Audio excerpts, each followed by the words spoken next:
Hola, soy la Basmati, de nuevo con vosotros. Hoy os voy a hablar de una pieza y de un pintor. Es la masacre del triunvirato. Mi perro está jugando mientras que yo cuento esto. Masacre del triunvirato de Antoine Caron. Here you are. Como veis, aquí está, ahora lo describiré, está el Coliseo, están toda la columna de Trajano, yo qué sé, están todas, pero él está contando París, lo que la matanza que está ocurriendo ahora mismo en París, pero le está poniendo el fondo de Roma para que nadie se dé por aludido. Es el Arco de Triunfo, pero lo pone desproporcionado porque lo copia de uno grabado de un francés sobre Roma. Realmente está poniendo Roma, pero está hablando de París, de lo que ocurre en París en ese momento, que hay unas persecuciones hacia los hugonotes. Entonces es un cuadro donde las figuras son muy pequeñitas, estamos en pleno manierismo. Si oís eso, son mis perros peleándose aquí jugando.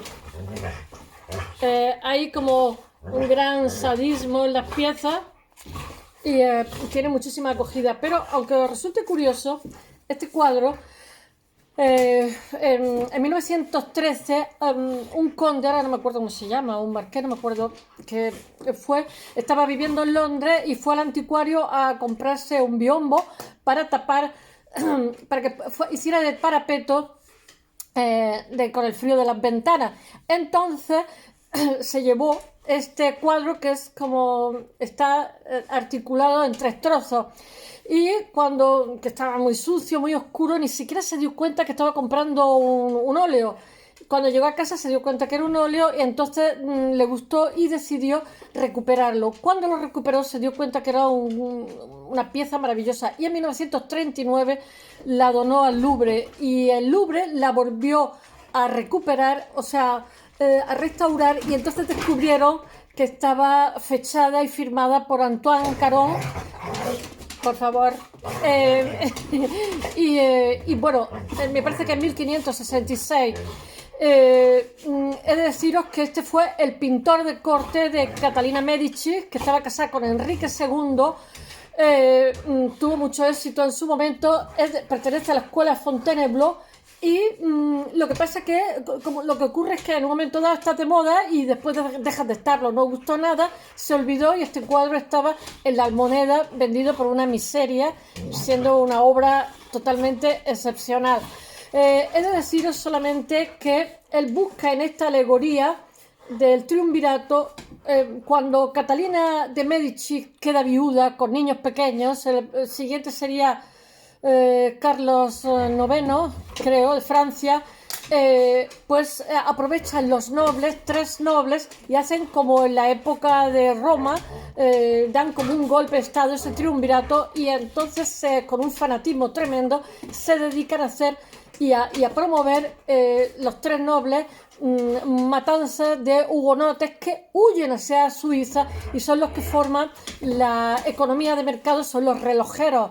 Me parece que era Schopenhauer el que lo contaba, ¿no? Huyen porque les va la vida en ello, o sea, es que los mataban. De hecho hubo 4.000 muertos que flotaban sobre el Sena. Fue una persecución espantosa. Ella, Catalina de Medici, quería la tolerancia dentro de Francia, pero estos tres nobles, emulando a los romanos, aparte de eso, la monarquía había conseguido hacer, ¿cómo se dice?, cortesana a la nobleza, con lo cual le había quitado fuerza. Entonces, como hay un vacío de poder, estos tres nobles aprovechan y, digamos, se toman un papel primordial, un papel protagonista. Entonces, el pintor lo que hace es que presenta, para hablar de lo que está sucediendo, de las matanzas, de la violencia que hay en París en ese momento, lo que hace es que habla de Roma, del triunvirato de Roma, hay un paralelismo entre ese triunvirato de Roma, que también sembrará la violencia, donde se mata a Cicerón, en fin, pero además se le corta la cabeza y se le presenta a Antonio, en fin, esa violencia brutal se explica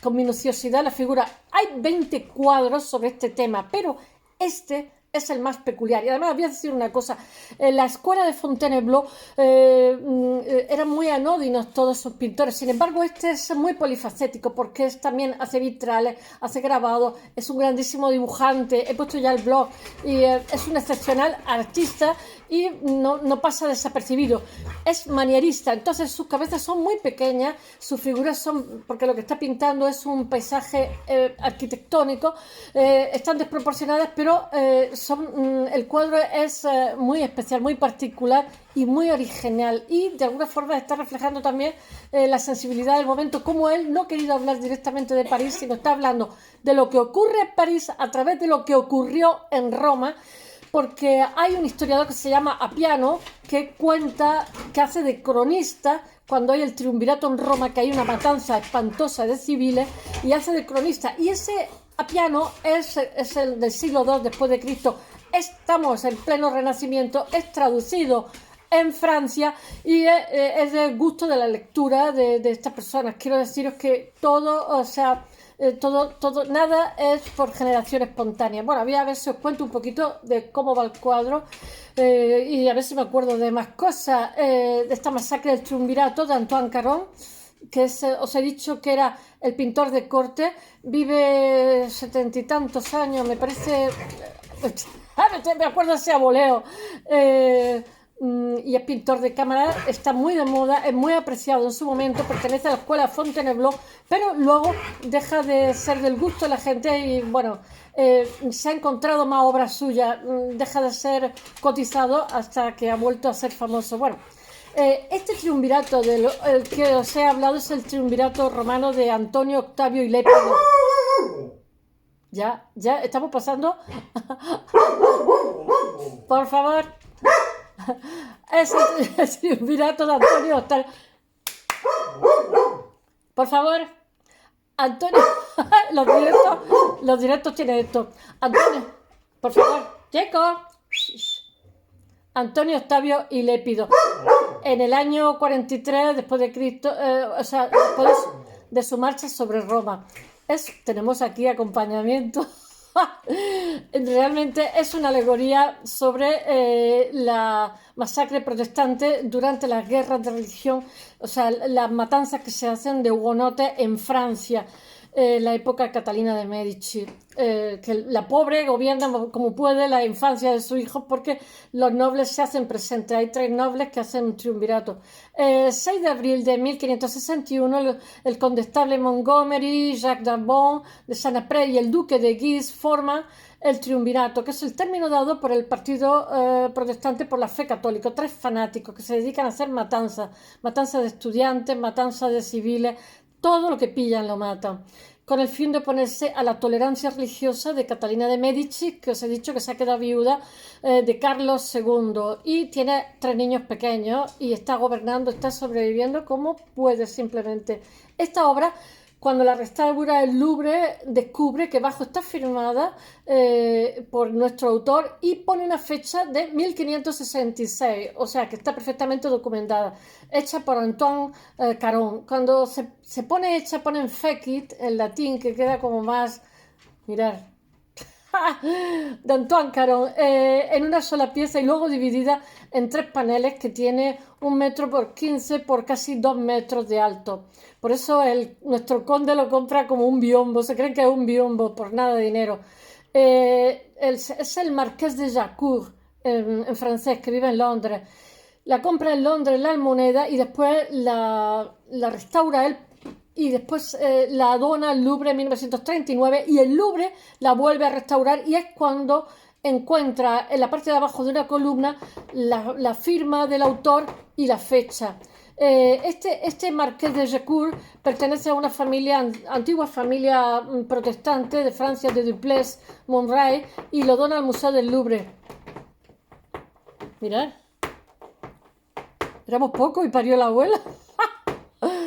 Esta obra está inspirada, por favor, en la guerra de religión y es curioso descubrir esculturas, monumentos, bueno, tiene muchísima simetría la escultura, los monumentos antiguos modernos de Roma. hay simetría, columnas, estatuas, monumentos, incluso aquí me quedo sin luz. Por favor, no se puede pedir más, ¿eh? Estoy rodeada de cafres. Incluso está todo lleno de cabezas cortadas. A ver si soy capaz.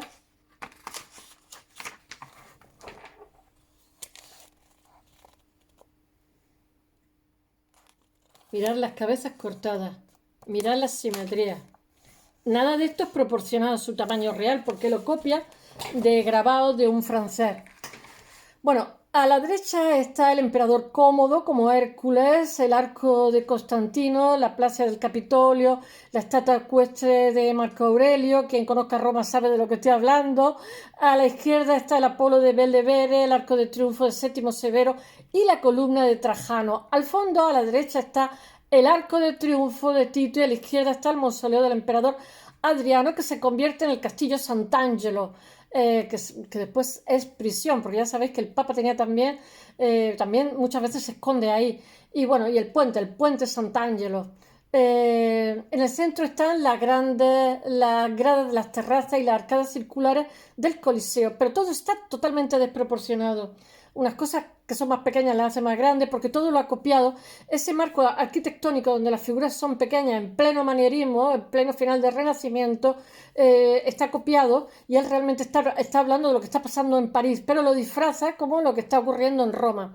Detrás está el Panteón y su cúpula. Estos monumentos están dispuestos en altura y descienden. Hay como una visión aérea hacia el espectador por las balaustradas y escaleras, con un gran lugar en primer plano.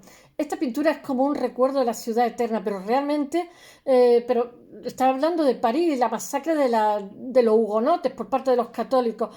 Las escenas de la matanza están presentes en toda la pintura. Yo no sé, todo el mundo está ahí acuchillando a los inocentes, especialmente en el primer plano, alrededor de las tres estatuas.